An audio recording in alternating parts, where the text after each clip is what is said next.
Meus amigos, sejam bem-vindos de volta ao nosso canal. No vídeo de hoje eu quero conversar com vocês a respeito das implicações proféticas desta guerra que está acontecendo nesse momento entre Israel e o Irã, com o envolvimento dos Estados Unidos. Se você ainda não é inscrito aqui no canal, corre lá, se inscreva, vai conversando comigo, deixa os teus comentários aqui ao longo desse vídeo. Eu quero ouvir o feedback de vocês, ouvir o que vocês têm para dizer, porque, gente, sinceramente, no vídeo de hoje eu vou fazer uma coisa que eu normalmente não faço. As pessoas me perguntam com muita frequência a respeito do cumprimento de profecias e de como que eu enxergo os desenvolvimentos geopolíticos da atualidade à luz da profecia bíblica. E eu confesso para vocês que eu tenho a tendência de me afastar um pouco desse tema. Mas nós estamos vivendo, neste momento, os dias de Purim, a festa de celebração de tudo aquilo que está relatado no livro de Esther, do grande confronto que aconteceu dentro do Império Persa pela libertação, pela salvação do povo judeu. E os paralelos aqui são tão profundos, tão verdadeiros, e eu não tenho outra palavra para descrevê-los a não ser de dizer que eles são paralelos absolutamente proféticos, e por isso eu considero que seja essencial a gente decifrar os desenvolvimentos geopolíticos, decifrar o que está acontecendo agora à luz das escrituras. O vídeo de hoje vai ser um mergulho aprofundado na Bíblia, na história do livro de Esther e em todo o contexto que a tradição judaica traz para nós, porque eu tenho certeza que isso vai trazer revelação verdadeira para todo mundo que quer conseguir fazer sentido do que está acontecendo nesse momento e do porquê que parece que o mundo está inserido nessa nova onda de caos e de violência. Então vamos lá. Deixa eu começar falando um pouco pessoalmente antes, porque hoje de manhã eu acordei, eu estou gravando esse vídeo durante o festival de Purim, que nós temos o costume de nos fantasiarmos, né, de colocar uma fantasia, as crianças todas se fantasiam, a gente vai na sinagoga e daí ouve a leitura do livro, do pergaminho de Esther.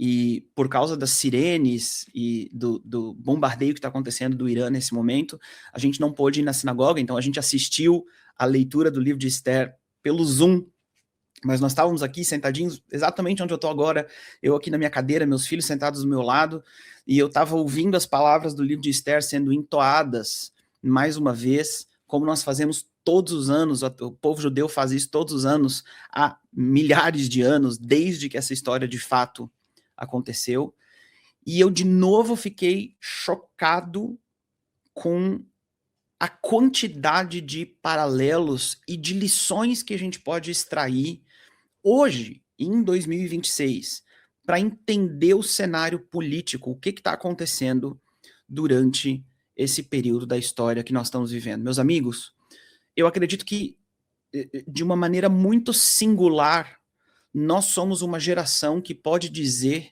que nós estamos, de fato, presenciando um cumprimento bíblico. Nós estamos vivendo em dias que os nossos antepassados ansiavam por viver. E mesmo que eu esteja dizendo isso, tendo que correr para o abrigo antibombas a cada tantas horas, mesmo que esses sejam dias de tensão e de dificuldade, eu não posso deixar de ter o meu coração cheio de gratidão por ter o amparo desta história milenar e conseguir entender, ter um mapa aqui para conseguir enxergar como as coisas estão se desenrolando até agora e como elas ainda vão se desenrolar daqui para frente.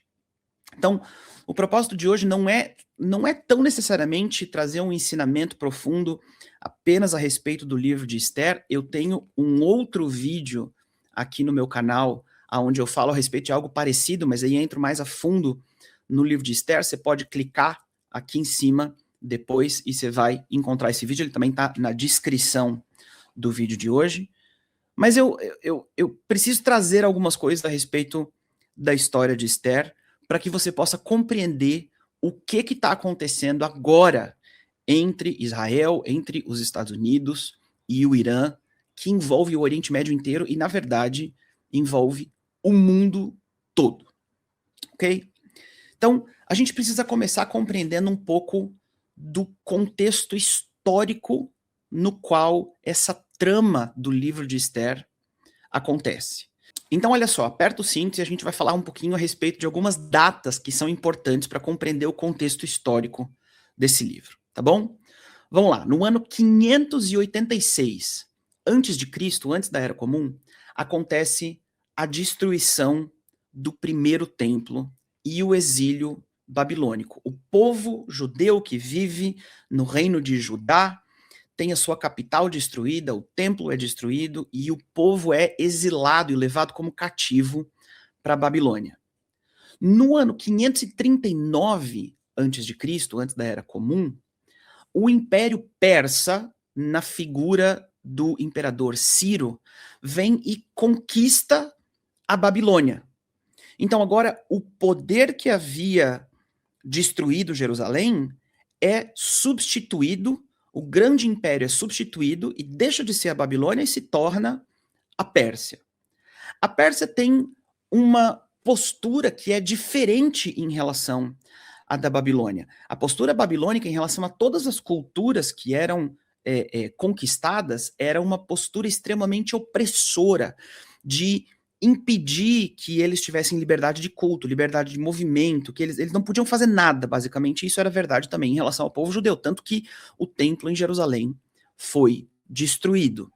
A Pérsia tinha uma postura diferente, e a gente vê isso muito claramente na figura do rei Ciro.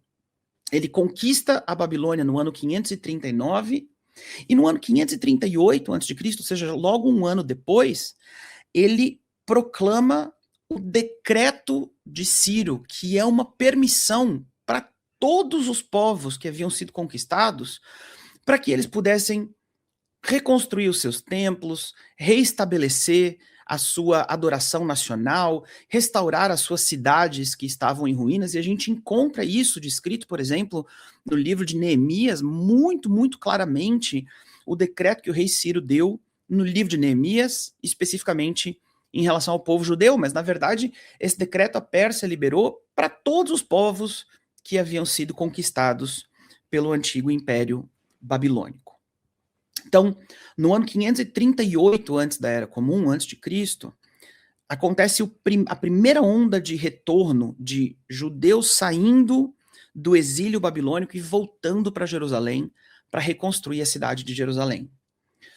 Isso no ano 538. No ano 458, ou seja, décadas depois, é quando acontece a chegada de Esdras. No ano 445 é quando acontece a chegada de Neemias. Mas nesse período, entre o primeiro retorno, entre 538 antes de Cristo e 458 antes de Cristo, nesse intervalo de tempo, é quando nós temos a história da rainha Esther.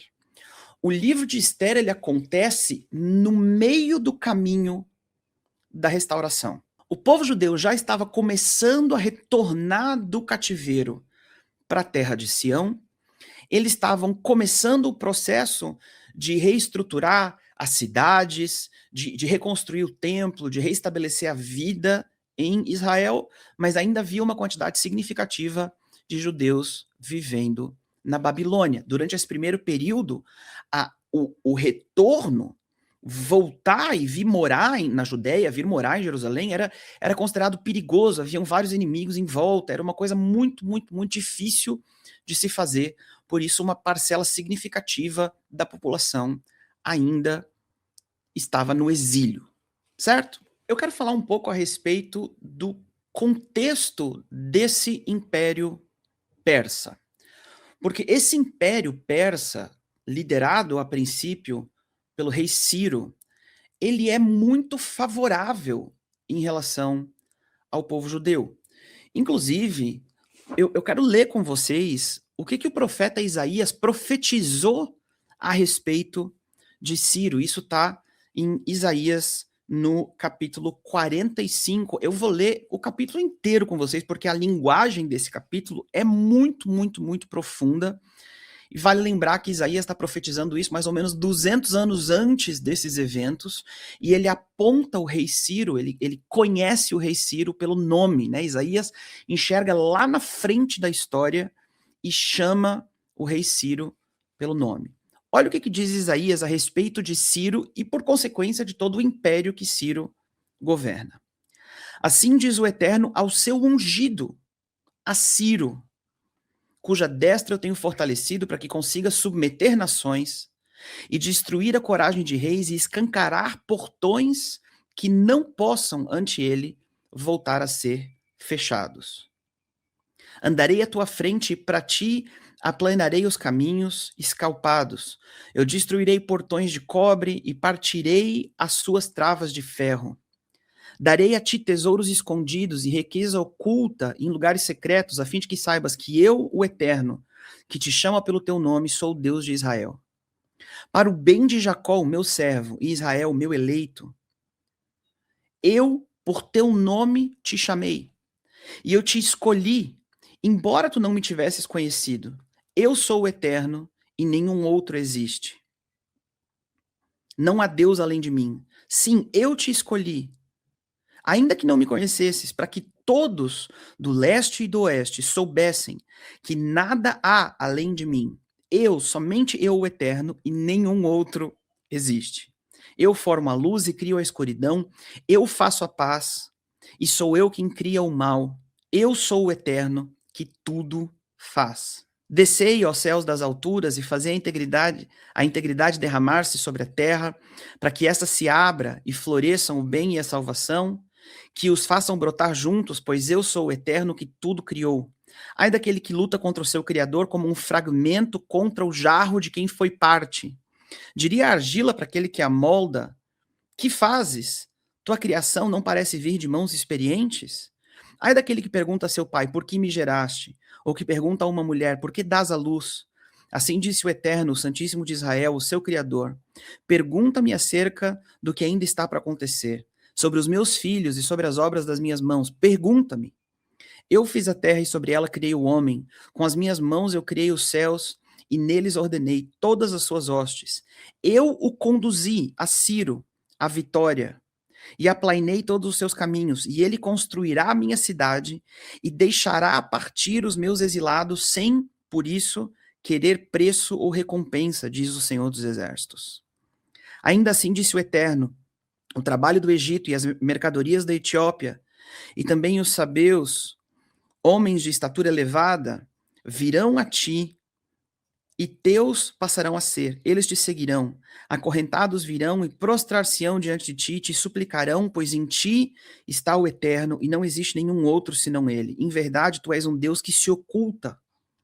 Ó Deus de Israel, o Salvador.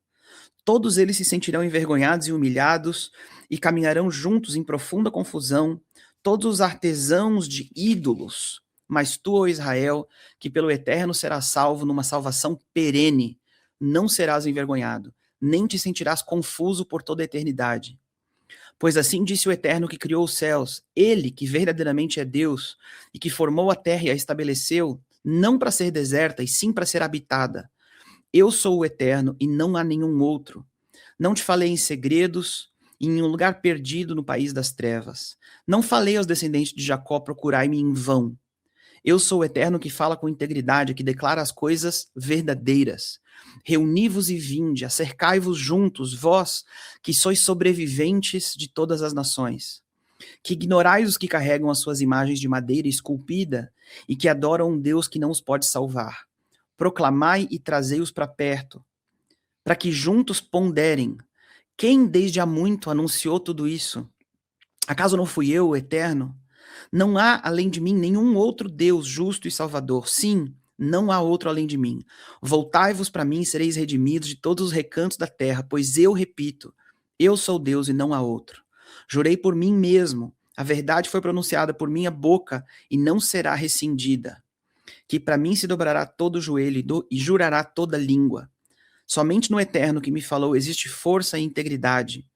Todos os que provocam a sua ira, para ele se voltarão envergonhados. Perante o Eterno será justificada e glorificada toda a descendência de Israel. Olha que loucura a profundidade dessa linguagem. Deus está chamando esse cara, o imperador deste grande império, Sírio, imperador da Pérsia.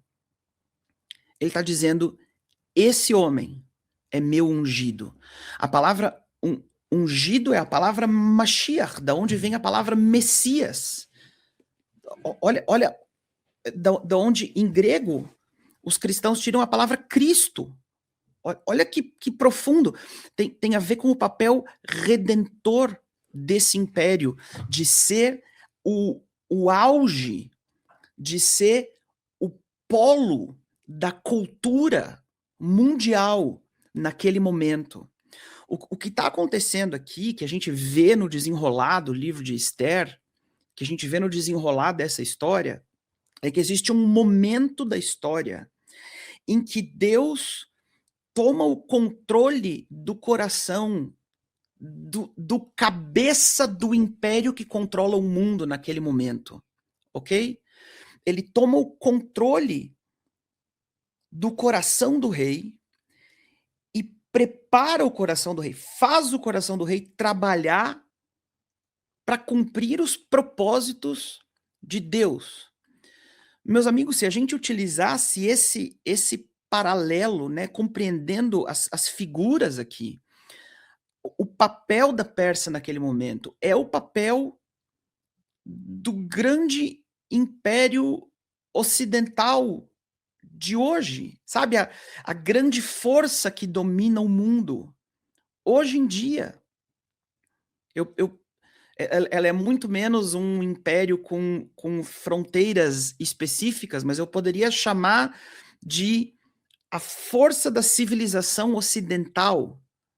Está representada figurativamente aqui pelo papel da Pérsia, que antes de 1948 compreendeu o que estava acontecendo com o povo judeu, compreendeu a conexão que o povo judeu tem com a terra de Israel e proclamou, deu um decreto através da Liga das Nações, da ONU, permitindo que o povo judeu voltasse para a terra de Sião, voltasse para a terra de Israel, que a cidade de Jerusalém voltasse a ser construída. A gente tem mais ou menos a mesma coisa acontecendo. O grande poder imperial daquela época, de onde vem a cultura, de onde vem a lei, de onde vem o ritmo no qual o mundo inteiro precisa sambar, esse poder foi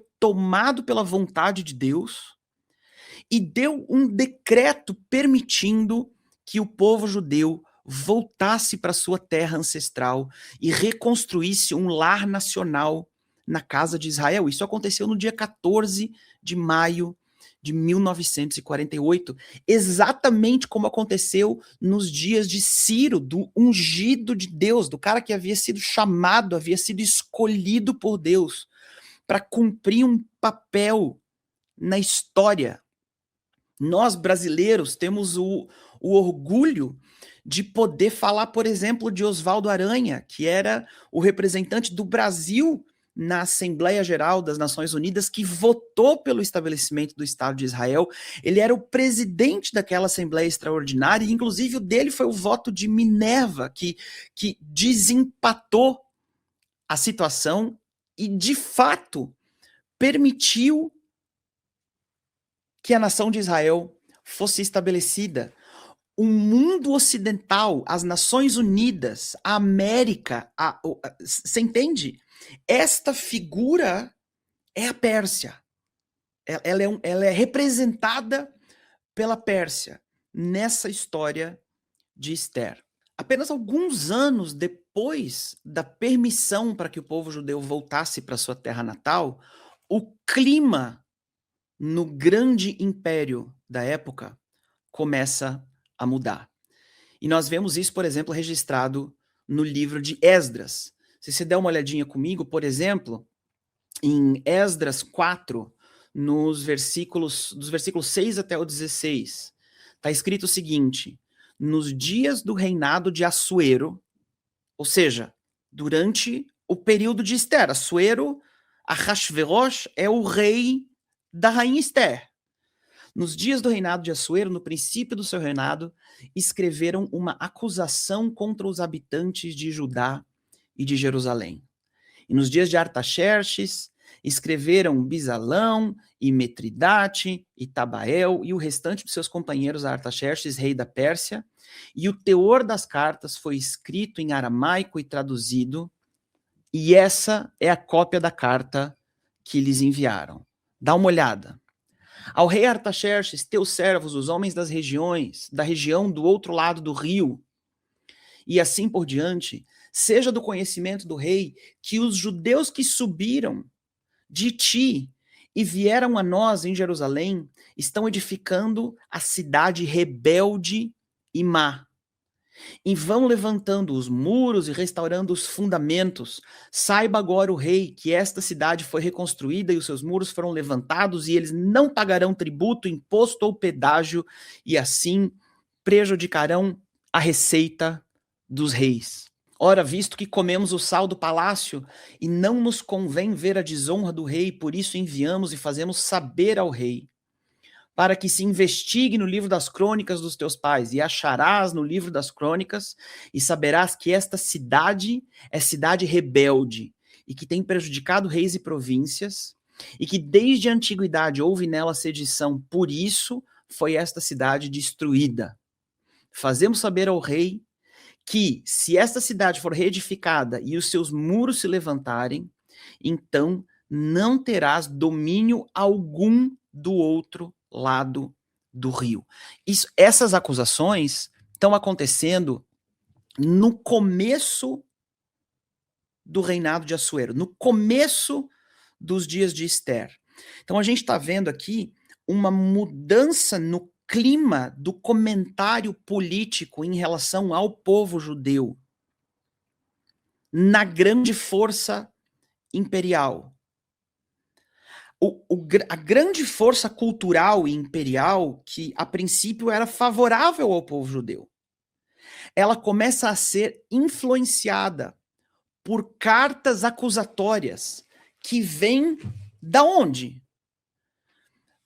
Vem da região, dos outros povos vizinhos de Jerusalém que estão olhando para o povo judeu se reorganizando, ficam com inveja deles, com ciúme deles e começam a trazer acusações em relação ao povo judeu e dizer: essa cidade de Jerusalém é uma cidade má em essência. Na sua raiz ela é rebelde e ela tem, se o rei permitir que ela se estabeleça, que ela se prolifere, o rei vai perder o controle de tudo que está acontecendo aqui. Vocês estão notando o paralelo com o que está acontecendo? De repente essas cartas, essas acusações, essas maledicências contra o povo de Israel, elas se personificam diante do rei na figura de Amã. Amã, que é um dos conselheiros do rei Assuero na história de Esther, que é o cara que de fato vai fazer a sua proclamação, que vai dar para o rei a ideia do que fazer em relação ao povo de Israel. Agora, é super interessante porque o contexto do surgimento de Amã na história de Esther está lá em Esther, no capítulo 3. Depois dessas coisas, o rei Assuero engrandeceu a Amã, filho de Amedata, o Agagita, e o exaltou e lhe pôs o trono acima de todos os ministros que estavam com ele. Todos os servos do rei, que estavam no portão do palácio real, inclinavam-se perante ele e se prostravam perante Amã, porque assim tinha ordenado o rei a respeito dele. Mordecai, porém, não se inclinava e nem se prostrava. E tem uns detalhes interessantes aqui.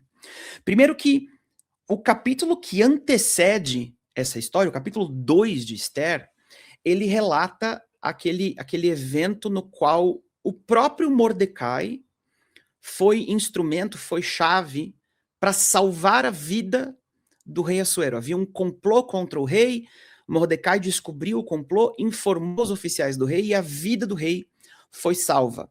Então, o império foi extremamente abençoado, foi poupado, foi guardado pela presença daquele judeu. Isso foi registrado nas crônicas reais.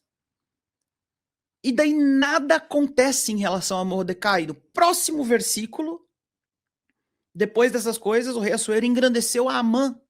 Então a gente tem aqui uma tensão interessante que, ao invés de engrandecer a Mordecai, ao invés de reconhecer a contribuição do judeu, ao invés de reconhecer o benefício que veio através do judeu, a salvação que veio através do judeu, o império, a cultura, a força imperial, ao invés de honrar o judeu, de reconhecer o judeu, de agradecer o judeu, ela honra Amã. É do avesso. Ao invés de honrar Mordecai, o rei vai lá e exalta a Amã acima de todos os outros príncipes, de todos os outros conselheiros reais. E é importante a gente entender quem é Amã e o que ele representa. A descrição de Amã aqui está dizendo que ele é filho de Amedata e que ele é agagita. Nada na Bíblia é por acaso, nenhuma palavra está aqui por acaso. A Bíblia descrevê-lo como agagita significa que ele era descendente do rei Agag. O rei Agag era o rei do povo amalequita. E a gente tem lá no livro de 1 Samuel, no capítulo 15, se eu não me engano, a história de quando o profeta Samuel ele ordena que Saul saia para batalhar contra os amalequitas que estão ameaçando o povo de Israel. E Deus dá uma ordem muito clara para Saul. Ele diz: olha, você precisa exterminar todos eles. Arrancar esta raiz amalequita da terra. E Saul cumpre a palavra de Deus 99,9%. Porque ele mata todos os amalequitas, mas ele preserva uma única pessoa, o rei Agag. Ele guarda o rei, talvez até como um troféu, para ficar lá na corte dele. E agora a gente tem aqui, séculos depois, um descendente de Agag, descendente dos amalequitas, rei dos amalequitas, que está se levantando para exterminar o povo judeu. A tradição judaica, gente, ela diz uma coisa muito interessante a respeito de quem é Amaleque. O que Amaleque representa? Muitos comentaristas anti-israelenses, antissemitas, anti-judeus utilizam esse texto e qualquer menção, quando um político israelense fala a respeito de Amalequita, para dizer, olha aí, eles são genocidas, eles estão querendo o extermínio de um povo, porque eles fazem a associação entre os palestinos e os amalequitas. Nada a ver, quem diz isso não faz a menor ideia do que está dizendo, não existe nenhuma conexão entre o povo palestino ou o povo árabe no geral com o povo amalequita, nenhuma conexão, nem histórica, nem absolutamente coisa nenhuma.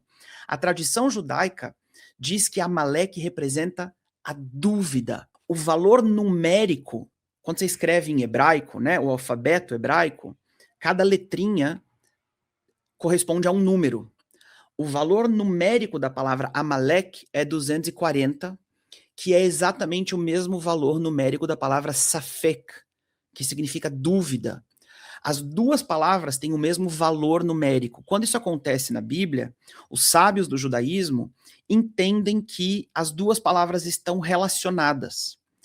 Amaleque, na Bíblia, representa a dúvida, representa a frieza espiritual. Amaleque representa cinismo, representa aquela coisa que vem para negar a identidade, negar a ação de Deus, dizer, Deus não está fazendo, você não é escolhido, isso aqui não tem nada a ver. Toda essa dúvida que vem para afogar a nossa compreensão de que Deus está no controle da história, isso aí é Amaleque. Então, quando Deus diz para Saul, você precisa exterminar Amaleque, acabar com todos eles, isso é uma representação simbólica para a nossa vida, de Deus dizendo toda raiz de cinismo, de incredulidade, de dúvida, tudo aquilo que vem para colocar a tua identidade em jogo, que vem para dizer, não, mas você não é quem você acha que você é, eu vou difamar a tua essência. Isso aí é Amaleque, isso é o que precisa ser exterminado pela raiz. Mas Saul, lá em 1 Samuel 15, ele não faz isso, ele deixa o rei Agag vivo, ele deixa uma semente dos amalequitas vivo. E agora, vários séculos depois, é um descendente desse Agag, Amã, o Agagita, que está vindo para se levantar contra o povo de Israel. Então, olha o contexto, de novo, de Esther.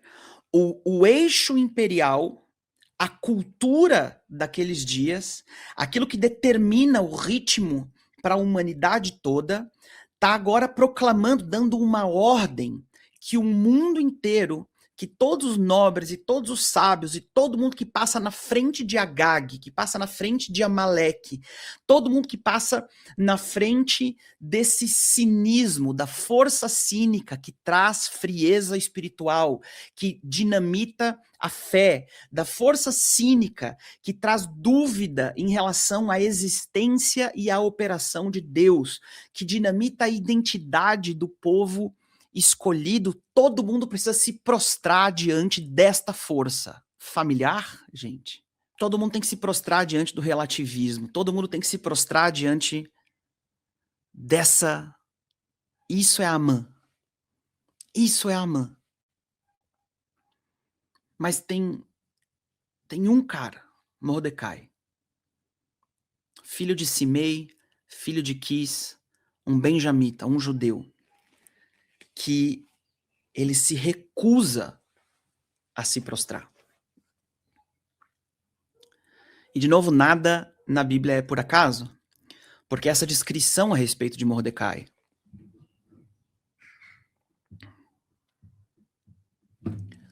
dizendo que ele é filho de Simei, filho de Quis. Quis era o pai do rei Saul.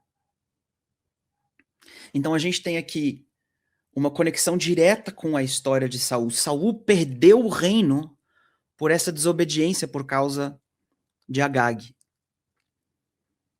Saul deixou Agag vivo, e agora a gente tem um descendente de Agag, Amã, em oposição direta contra um descendente de Quis, da mesma linhagem de Saul. Um confronto geracional. A tradição judaica ainda diz uma coisa interessantíssima, porque Mordecai era benjamita, e Benjamim é o filho de Jacó, o mais novo. E tem um comentário a respeito dele que é muito, muito, muito interessante, porque lá em Gênesis 33, se eu não me engano, na história de Peniel, quando Jacó passa o Val de Jaboque e ele vai encontrar com Esaú, com o seu irmão, e ele está com medo de ser morto pelo seu irmão. Então, ele manda todos os seus servos, ele manda os seus bens, as esposas e todos os filhos, todos eles vão na frente de Jacó. Todo mundo, quando chega diante de Esaú, se prostra, e Jacó ainda se prostra 7 vezes. E a tradição judaica comenta a respeito de Mordecai sendo um benjamita, que tem algo interessante aqui, porque Benjamim foi o único filho que não se prostrou diante de Esaú, porque Benjamim ainda não havia nascido naquele momento. Deus guardou, Deus preservou Benjamim para que ele não se prostrasse diante de Esaú. Esaú, que é avô de Amaleque. É tudo uma história familiar aqui. tá? E a gente está vivendo no livro de Esther esse confronto que vai lá para trás, lá para a época dos patriarcas. Benjamim representa a insistência, a teimosia de dizer: eu não vou me prostrar diante desse espírito cínico que nega a atividade de Deus em tudo que existe à minha volta. Eu vou ficar firme naquilo que eu sei ser a verdade, ainda que toda a cultura esteja ordenando que eu me prostre, ainda que toda a cultura esteja me dando uma ordem para que eu me assemelhe, para que eu me dobre, para que eu abra mão da minha identidade e que eu aceite me prostrar diante daquele que vem negar a minha identidade, que vem negar a escolha que Deus fez para a minha vida, eu não vou me prostrar diante dele. E lendo o livro de Esther é interessante porque às vezes parece que é a teimosia de Mordecai que atrai a fúria de Amã. Parece que é o fato de que Mordecai se recusa a se prostrar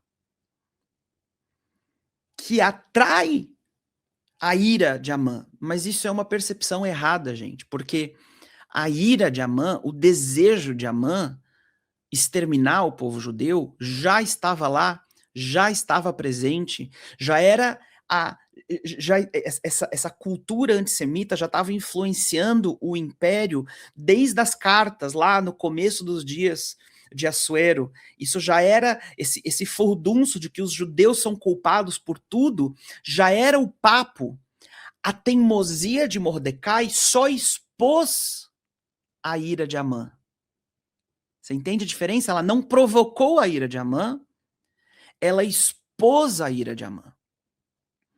Quantas vezes eu tô ouvindo pessoas que comentam em relação às atitudes, por exemplo, políticas de Israel e dizem: o Benjamin Netanyahu tá há 20 anos dizendo o Irã, arma nuclear, agora tá aí, ó. Explodiu, porque realmente Israel se recusou a se curvar diante dessa onda cultural que exige que a gente negue a nossa identidade, que exige que a gente aceite uma mentira como se ela fosse verdade, que exige que a gente negue o fato de que Deus nos chamou para essa terra e, mais do que isso, de que nós temos o direito legal de existirmos enquanto nação aqui em Israel, de estarmos estabelecidos na nossa própria pátria, que isso é uma bênção para a humanidade, que é bom para o resto do mundo. Mas essas acusações que não, que Jerusalém é genocida, que Israel é um estado de apartheid, que o povo judeu é colonialismo ocidental e todo... Cara, é palavra por palavra aqui.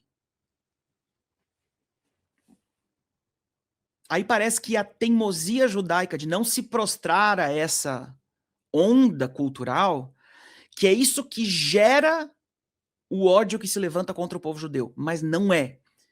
A teimosia de não se prostrar, a insistência, a firmeza de não se prostrar diante da onda da cultura não gera o ódio, mas ela expõe o ódio. E o expor o ódio tem um propósito. E o propósito é poder desarmar esse ódio.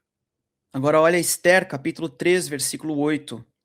Então Amã disse ao rei Assuero: existe um povo espalhado e disperso entre os povos, em todas as províncias do seu reino, cujas leis são diferentes das leis de todos os povos, o que não cumpre as leis do rei, pelo que não convém ao rei tolerá-lo. Se bem parecer ao rei, decrete-se por escrito que sejam mortos, e através dos que executarem a obra que eu passarei, através deles, 10.000 talentos de prata, que entrem para os tesouros do rei. Então o rei tirou seu anel da mão e deu a Amã, filho de Amedata, o Agagita, adversário dos judeus.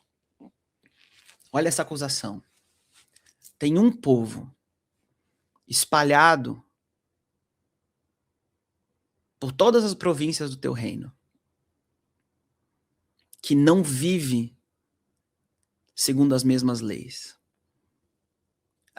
Na Pérsia, que tinha aquela cultura de tolerância, que tinha aquela cultura de permissividade, que tinha aquela cultura que a princípio foi extremamente favorável para o povo judeu, que era uma cultura de direitos humanos, que era estou falando na nossa linguagem moderna, dos direitos humanos e de todo mundo ser aceito, de todo mundo poder ser livre e de tudo isso, e de e a cultura da tolerância, e todo mundo tem que ser tolerado, e vamos tolerar todo mundo, mas no meio de toda essa tolerância tem um povo que não pode ser tolerado.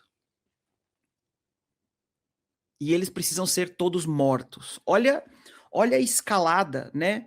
A Pérsia, a cultura, o grande poder imperial daquela época veio decaindo de estar na posição de ungido de Deus, Ciro, ungido de Deus, escolhido por Deus. E aí veio decaindo, veio sendo dinamitada por essas cartas inflamatórias vindas dos outros povos aqui da região, e o Império foi acreditando no relato a respeito do povo judeu, e de ungidos de Deus para cumprir o propósito eterno para o povo judeu, eles se tornaram aqueles que dão o anel da autoridade para dizer, quer saber? Pode matar todo mundo. Pode exterminar todo o povo judeu. Vocês estão enxergando os paralelos com o mundo que nós estamos vivendo hoje em dia? No capítulo 4 de Esther, a gente tem a interação entre Mordecai e a rainha. Mordecai, que está com as suas vestes rasgadas, com cinza na cabeça, que tá fazendo aquele alarde, dizendo, vocês não estão entendendo o que está acontecendo aqui, o povo judeu vai ser exterminado, como eu vi, de novo, muitos comentaristas pelo mundo inteiro dizendo, mas o Netanyahu só faz alarde, tá aí falando que vão ser exterminados o tempo inteiro, e é tudo mentira, é exagero. Aconteceu o ataque do dia 7 de outubro, e imediatamente a cultura começou a dizer, tá bom, exagero, não é bem assim, e na verdade começou a acusar o povo judeu do crime que havia sido cometido contra eles. É incrível, o paralelo é excepcional aqui. Então, Mordecai, o judeu, tá lá com cinza na cabeça, fazendo aquele escândalo, fazendo aquele alarde, e Esther, que é a rainha, tenta apaziguá-lo, tenta acalmá-lo. E de novo, gente, interpretações simbólicas aqui existem muitas, mas eu sei que grande parte do público que me assiste é um público cristão. Então, eu quero fazer justamente a aplicação que diz respeito a vocês, sabe? Esther, ela era, na verdade, a Hadassa. Ela era judia. Mas Esther é um nome persa, vem de Ishtar. Ela adotou uma identidade, uma cara de gentia.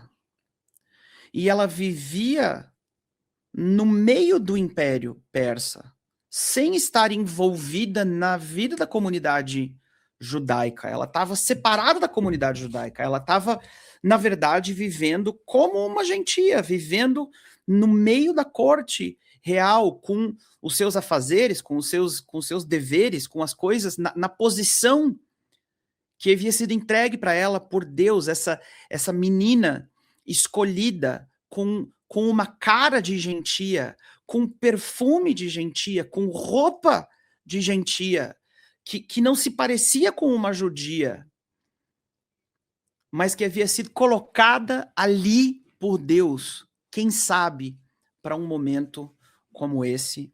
E para mim isso aqui é um paralelo gigante para a comunidade cristã, que compartilha de uma mesma essência, que compartilha de uma mesma raiz.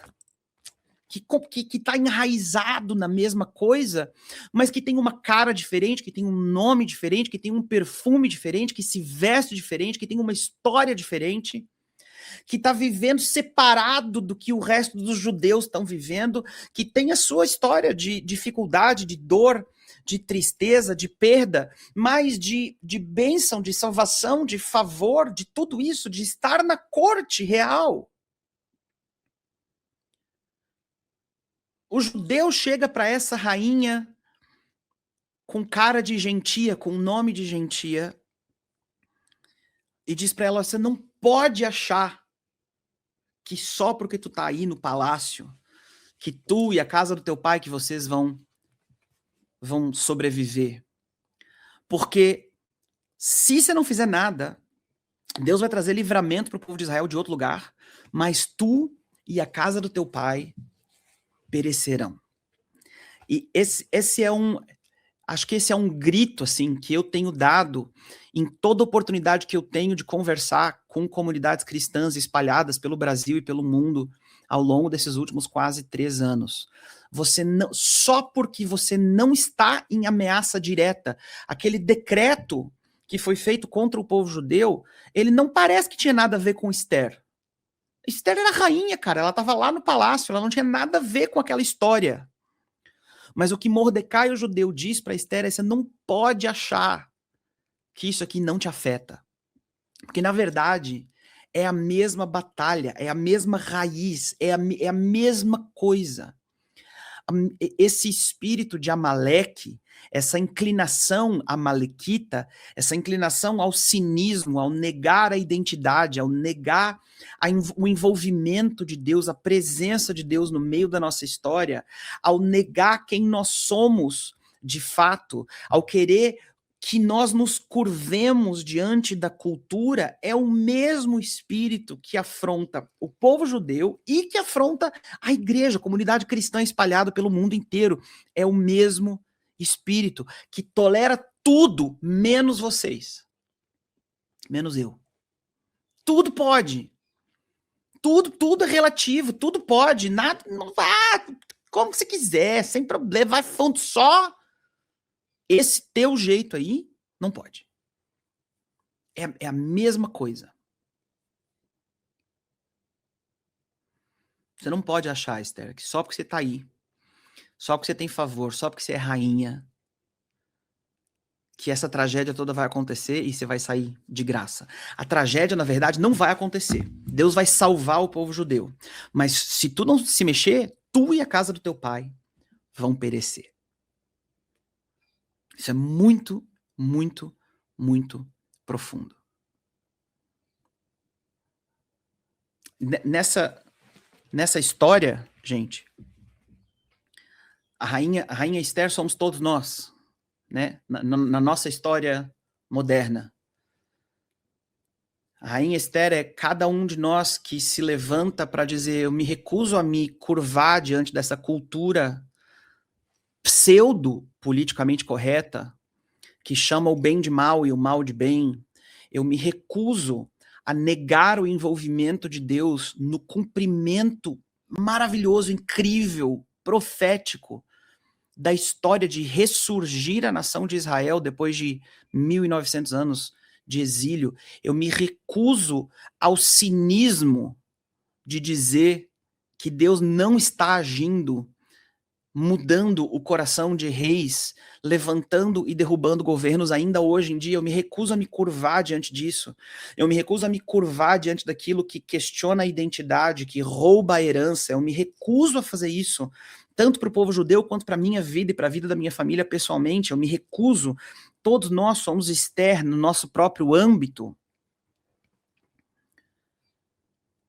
E eu acredito que de uma maneira muito clara, eu não quero ofender ninguém, porque, de novo, em termos de favoritismos políticos, eu garanto para vocês que, por exemplo, o Trump não é meu preferido, de maneira nenhuma. Mas, nesses últimos dias, o Trump parece ser a rainha Esther. Ele não tem uma cara que eu reconheço como fazendo parte do meu povo, ele não tem um nome que eu reconheço como fazendo parte do meu povo, ele não tem o cheiro que eu reconheço como fazendo parte do meu povo, ele não se veste do mesmo jeito, ele não fala do mesmo jeito, mas ele compartilha de algo na essência que fez com que ele se levantasse diante da cultura, no lugar de autoridade que ele tem. E que ele dissesse, quer saber, se eu perecer, então eu pereci. Se eu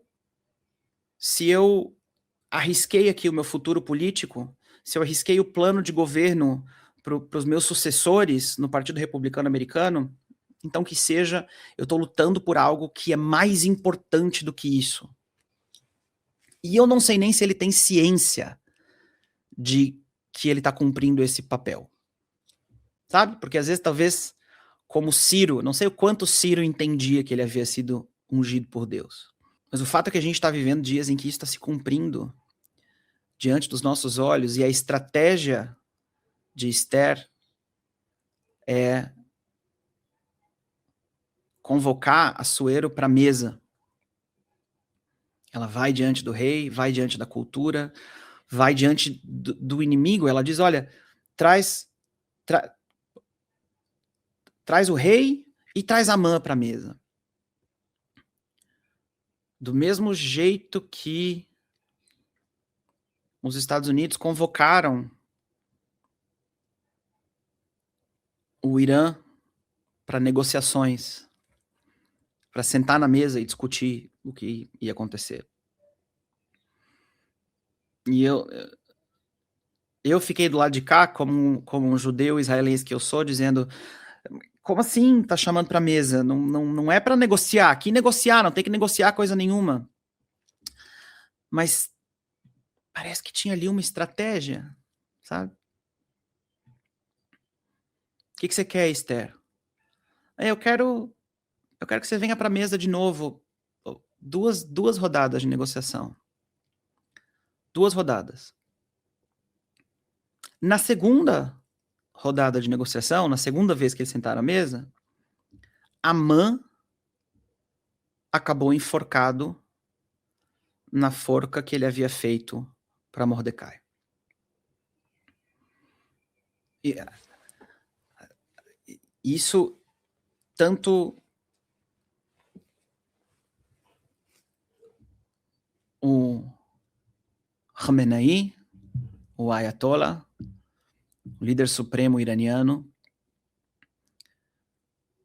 que planejou a destruição do povo judeu, e nas primeiras 10 horas dessa operação militar atual, foi encontrar com o seu criador.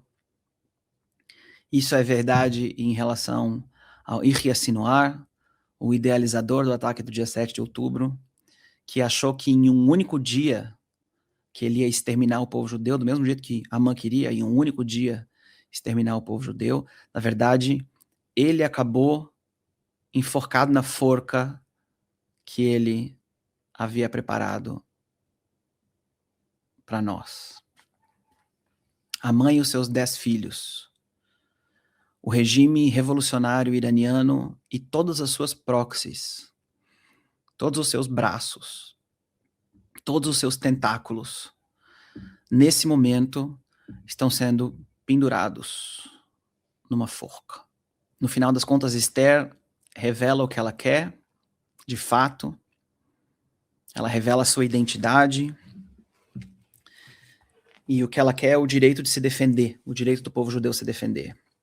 No final da história, o rei Assuero, ou seja, o império, a figura imperial, a cultura, o mundo ocidental dos nossos dias, entrega o mesmo anel, o anel da autoridade, entrega ele na mão de Mordecai, o judeu, e de Esther, a rainha.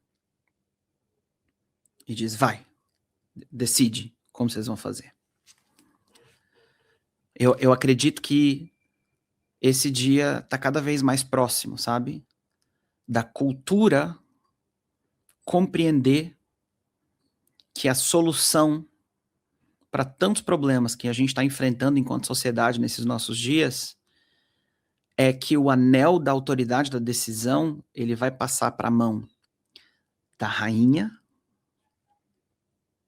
e do judeu.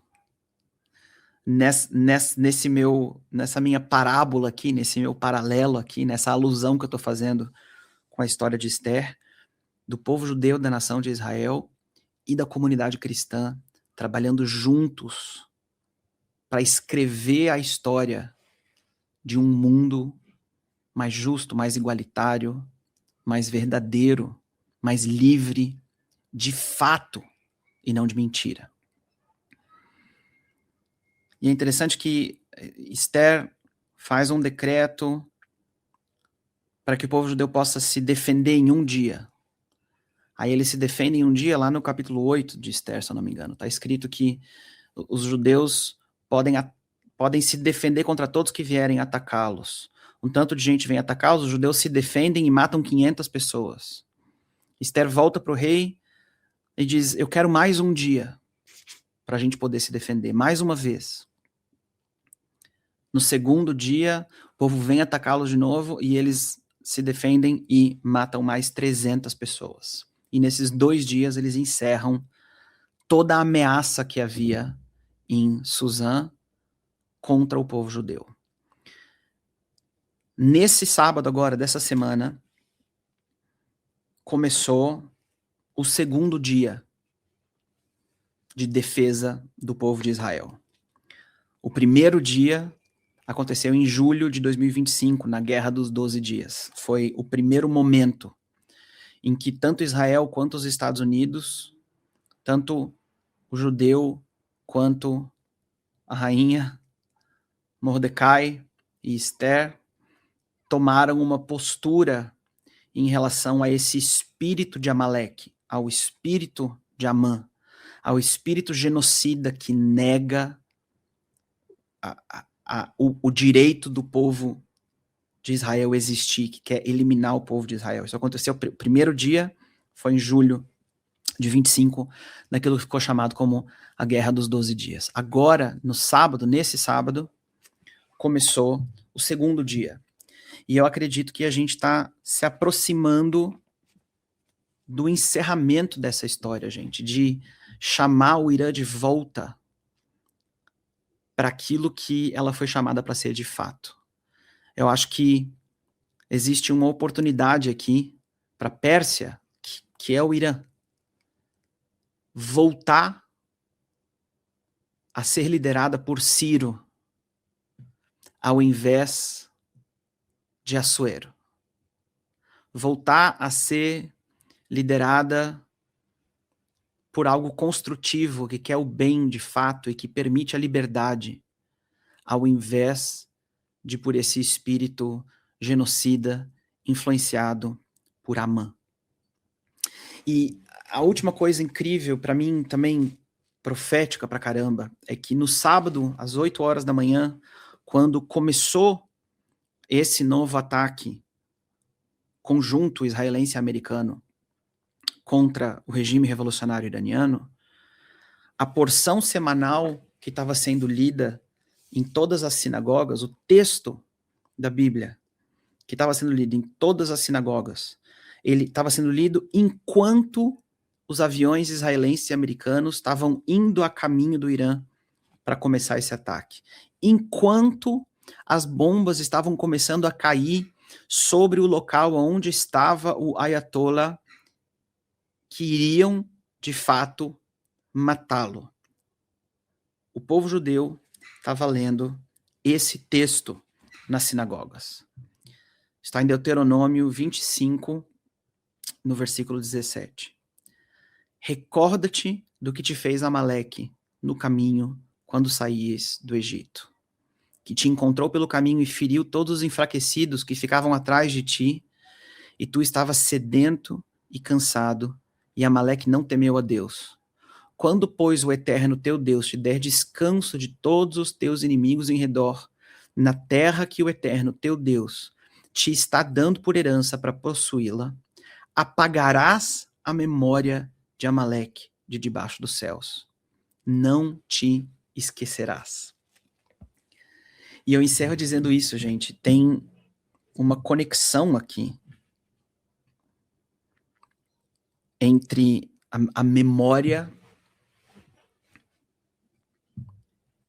e Amaleque, sabe? E a dúvida. E o dinamitar da identidade. A palavra de Deus diz que a gente não pode se esquecer de Amaleque. Não pode esquecer do que ele fez. Não pode esquecer de que existe essa coisa, essa força constante me puxando para o cinismo e para a dúvida e para a negação de tudo aquilo que é real e verdadeiro, principalmente durante os períodos onde eu não consigo ver com clareza. Lembra na profecia de Isaías a respeito de Ciro? Isaías diz: Tu, ó Eterno, és o Deus que te oculta, que se esconde. E existem momentos de Deus parecer oculto. Isso que significa o nome Esther em hebraico. Esther é um nome persa, mas em hebraico ele significa oculto, escondido. É por isso que o nome de Deus não aparece nenhuma vez no livro de Esther, porque é uma piscadinha de Deus dizendo, no meio dessa confusão toda, eu estou escondido aqui. Nesses momentos de Deus parecer escondido, a gente precisa se lembrar de que existe Amaleque e daí apagar a memória de Amaleque, sabe? É uma batalha, é uma tensão da nossa memória. E é isso que precisa acontecer na cultura agora. Essa pandemia de anemia histórica que existe, não é anemia, essa pandemia de amnésia histórica que existe, que as pessoas inventaram uma história e elas acreditam nessa história inventada sem ter nenhuma conexão com a história de fato. Elas reconstruíram identidade em torno de uma mentira completa. Isso aí é Amaleque. A gente precisa lembrar que isso existe e daí extrair essa construção, extrair essa memória, apagar essa memória e não esquecer de Amaleque.